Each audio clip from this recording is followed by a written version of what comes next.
Yeah, so the talk in Cypher was more about how advanced analytics and how AI has been evolved in the last couple of years, the kind of investment that the companies have done in the industry. And what we've seen is a 3%, I mean not 3%, it's three times the increment from 2013 to today. So close to about $39 billion of investment that's going into AI and machine learning. That's really huge and massive. And who are the kind of adopters, especially about when there's a digital footprint, that's when AI can be used. And applying these AI principles and adopting into the construction and engineering site is what the talk was all about. And use cases in terms of how has been the adoption, what has been the roadmap, what are the challenges that these companies are facing, when they're looking at data. And when talking about an engineering and a construction company, there is no data that's available there. So how do you start the journey and where do you start from? And once you have the data, what do you do with it? Because people have not seen that data. So that's been a talk on the AI adoption in the engineering and the construction world.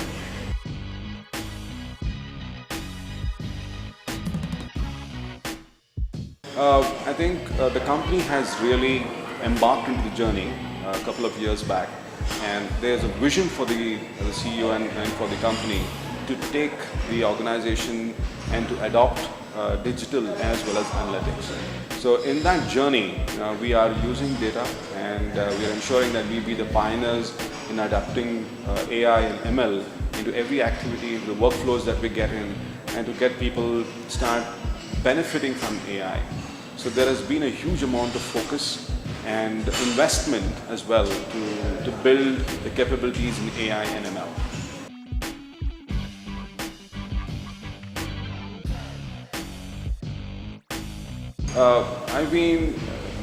There's definitely a lot of awareness, but what we see in the industry is people not clearly able to understand the differentiations between data science and the statistical tools that come in, the programming language that is required.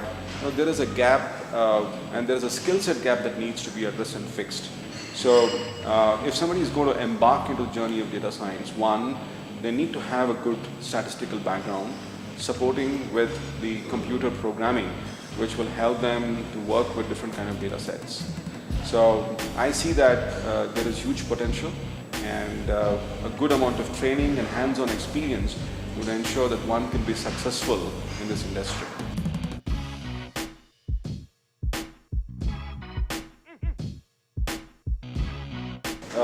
Trends in the industry, I think there is an awareness and they know the kind of data that is being generated.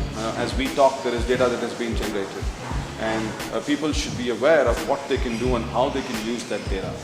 So there is a huge amount of awareness that is built in because of these sessions, and the end result is how do they apply that is going to we can yield, and we can probably look at the results from that.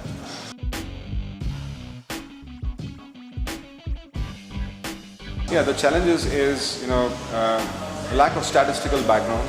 Now, when I'm writing an algorithm, I need to be very clear with how the statistics would help. Now, programming is one skill set that is required, but what you're going to program is using your statistics and data sets, right? The different algorithms, different theorems, and different statistical tools that needs to be aware. So that's going to be a challenge, and how do you build the mass and how do you build the capability in statistics is going to be a challenge for the industry. I think it's a very well organized, right from the time that I've entered and till the time of completing my entire session. It's very professional, and I see that this is going to be a very professional environment where people can interact, and there are so many problems that needs to be solved. And I think Cypher is doing a fantastic job in ensuring that the gap in terms of training, the gap in terms of skills, the gap in terms of knowledge can be bridged, because you're creating a marketplace wherein there are market leaders, there are market beginners, and there are amateurs as well. So everybody is asking and looking for help. I think this is going to be a fantastic platform that can exchange ideas and solve real problems.